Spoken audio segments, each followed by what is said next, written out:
Bismillahirrahmanirrahim. Assalamualaikum warahmatullahi wabarakatuh.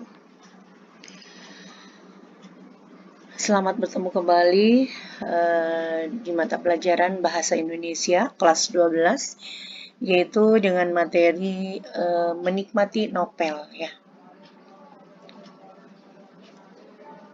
Adapun kompetensi dasar yang akan kita bahas di materi novel kali ini, yaitu ada 6 KD ya, atau ada 6 kompetensi dasar, yaitu yang pertama KD 3.7, yaitu menilai 2 buku fiksi atau kumpulan cerita pendek atau kumpulan puisi, dan 1 buku pengayaan atau non-fiksi yang dibaca. Kemudian 4.7-nya, menyusun laporan hasil diskusi buku tentang satu topik. Kemudian KD 3.8, yaitu menafsir pandangan pengarang terhadap kehidupan dalam novel yang dibaca. Kemudian 4.8-nya, yaitu menyajikan hasil interpretasi terhadap pandangan pengarang. Kemudian KD 3.9, yaitu menganalisis isi kebahasaan novel. Dan yang terakhir, yaitu 4.9, itu merancang novel atau novelet dengan memerhatikan isi dan kebahasaan.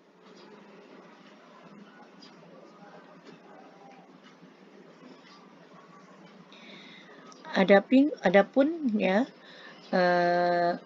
topik ya outline yang akan kita pelajari di materi novel kali ini, yaitu yang pertama adalah buku fiksi dan non-fiksi. Kemudian yang kedua, menafsir pandangan pengarang terhadap kehidupan. Ketiga, yaitu menganalisis isi dan kebahasaan dari novel. Kemudian yang keempat, menyajikan hasil interpretasi pandangan pengarang. Dan yang terakhir, yaitu merancang novel. Nah, kita mulai dari KD 3.7, yaitu menilai isi 2 buku fiksi dan 1 buku non-fiksi yang dibaca. Nah, sebelumnya kita harus mengetahui dulu apa perbedaan antara buku fiksi dan non-fiksi. Ya. Buku fiksi adalah buku yang berisi cerita dan bersifat imajinatif. Buku fiksi tidak membutuhkan pengamatan dan pembuatannya, dan terkadang isinya tidak perlu dipertanggungjawabkan secara faktual. Nah, sementara itu buku non-fiksi adalah buku yang berisi kejadian sebenarnya. Buku non-fiksi ini berisi informasi yang bermanfaat bagi pembacanya. Apa-apa saja yang termasuk ke dalam ciri-ciri buku fiksi dan ciri-ciri dari non-fiksi ya. Ciri-ciri dari buku fiksi yaitu yang pertama menggunakan gaya bahasa, kemudian yang kedua menggunakan kata-kata bersifat konotatif, dan yang ketiga berdasarkan imajinasi atau hayalan ya. Nah, makanya contoh dari buku fiksi itu diantaranya adalah novel, cerpen, kemudian drama ya. Sementara ciri-ciri dari buku non-fiksi yaitu menggunakan gaya bahasa formal, kemudian menggunakan kata-kata bersifat denotatif, berdasarkan fakta, berbentuk tulisan ilmiah populer, dan berupa ide atau gagasan menyempurnakan ide yang pernah ditulis sebelumnya. Nah, kemudian apa saja contoh dari buku non-fiksi, yaitu buku pengetahuan diantaranya, kemudian buku pengayaan dan keterampilan, kemudian buku kepribadian. Ya. Kemudian berikutnya KD 4.7 yaitu merancang novel atau novelet dengan memperhatikan isi dan kebahasaan. Contoh ya, dalam merancang sebuah novel ya. Tentu yang pertama harus kita siapkan, harus kita rangkai, yaitu contoh ya di sini adalah tema ya. tema di sini adalah tema tentang persahabatan, misalnya, kemudian contoh judulnya Usaha Si Anak Baru, kemudian alurnya menggunakan alur maju, kemudian latarnya ada latar tempat, yaitu latar tempatnya yaitu di rumah, ya, di rumah Silvani, kemudian di ruang kelas dan di kantin sekolah. Kemudian waktunya itu pagi hari, dan kemudian suasana di dalamnya yaitu menyedihkan, mengharukan, menyenangkan. Kemudian tokoh dan penokohan, Silvani, tokohnya itu pemalas, pintar, memiliki tekad yang kuat. Sementara Alice, ya, Alice ramah, dan Clara ramah juga, ya. Kemudian menggunakan alur, yaitu alurnya yaitu menggunakan alur maju, yaitu menceritakan runtut mulai dari awal, ya.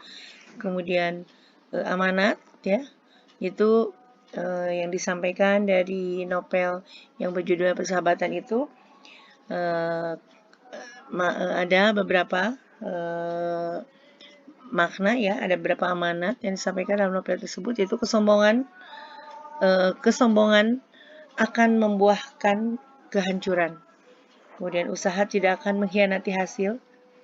Jangan suka mengejek orang lain, karena orang yang kita ejek mungkin suatu saat akan menjadi lebih baik daripada kita. Meminta maaflah jika kita melakukan kesalahan. Gitu, ya. Contoh dari ketika kita merancang sebuah novel. Nah, kemudian untuk 3.8 yaitu menafsir pandangan pengarang terhadap kehidupan dalam novel yang dibaca. Nah, apa sih novel itu? Kita harus tahu dulu apa itu novel. Yaitu novel adalah karya fiksi prosa yang ditulis secara naratif, biasanya dalam bentuk cerita. Nah, cerita dalam suatu novel dapat dipahami oleh suatu akal dan mengandung kebenaran yang dapat mendramatisasi hubungan antar manusia. Nah, kemudian menafsir maksud pengarang terhadap kehidupan dalam novel. Nah, menafsir pandangan pengarang dalam novel adalah menafsir apa saja yang terkandung dalam novel. Dalam hal ini termasuk diantaranya menafsir tentang pesan pengarang, kemudian kalimat, konotasi, kalimat fakta, dan dengan kehidupan yang nyata. Kemudian membaca novel dengan seksama, menentukan nilai-nilai kehidupan, dan membaca novel dengan seksama, ya. Nah, dari nomor 1 yaitu nomor 2 menginterpretasi pandangan pengarang, yaitu interpretasi terhadap pandangan pengarang adalah memberi kesan pada pandangan pengarang, baik berupa apresiasi maupun berupa kritik, ya. Kemudian KD yang 4.8 yaitu menyajikan hasil interpretasi terhadap pandangan pengarang. Nah, yang pertama menemukan pandangan pengarang dalam novel, kemudian yang kedua menyajikan hasil interpretasi pandangan pengarang. Menurut Kamus Besar Bahasa Indonesia, menafsir adalah membuat tafsir atau menjelaskan. Menafsir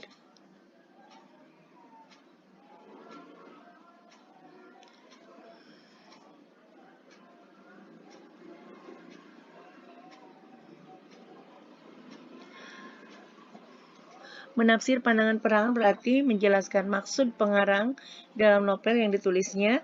Menafsirkan merupakan bagian dari kritik sastra yang bertujuan untuk memperjelas makna atau mengungkapkan keunggulan novel yang tersembunyi agar karya tersebut dapat dinikmati atau diapresiasi secara utuh.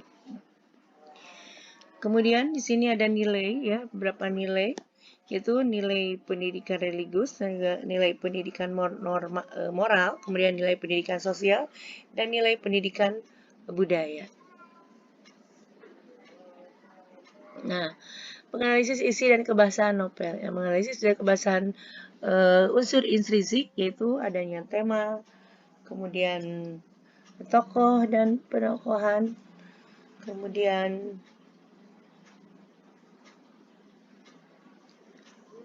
plot, kemudian latar, sudut pandang, amanat, dan gaya bahasa. Nah, kemudian menganalisis unsur kebahasaan di dalam novel. Nah, di dalam unsur kebahasaan novel itu terdapat majas, yaitu diantaranya adalah majas perbandingan, majas pertentangan, kemudian majas sindiran, dan majas penegasan.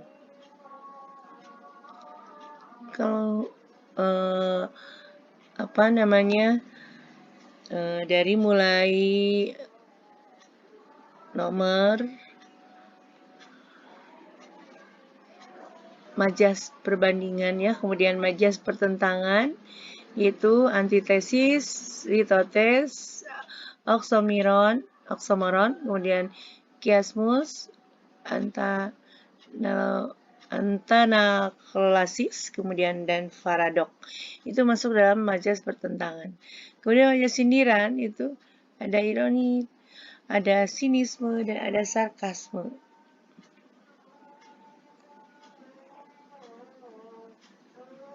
Nah, kemudian ada majas penegasan, yaitu diantaranya adalah majas tautologi, repetisi, retorik, antiklimaks, paralelisme, pleonasme, aliterasi, eufemisme, dan elipsis. Ya.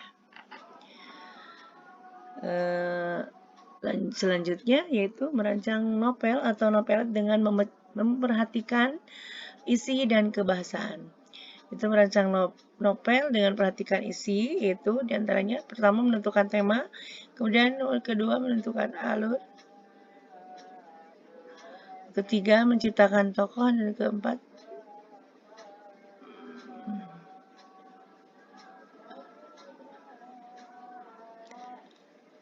kemudian berikutnya, bagaimana cara merancang novel yang memperhatikan isi. Yang pertama itu adalah menentukan tema, kemudian menentukan alur, yang ketiga menciptakan tokoh, dan yang keempat menyusun berdasarkan unsur intrinsik dan unsur ekstrinsik dari sebuah novel. Mungkin itu saja yang dapat Ibu sampaikan di pertemuan kali ini.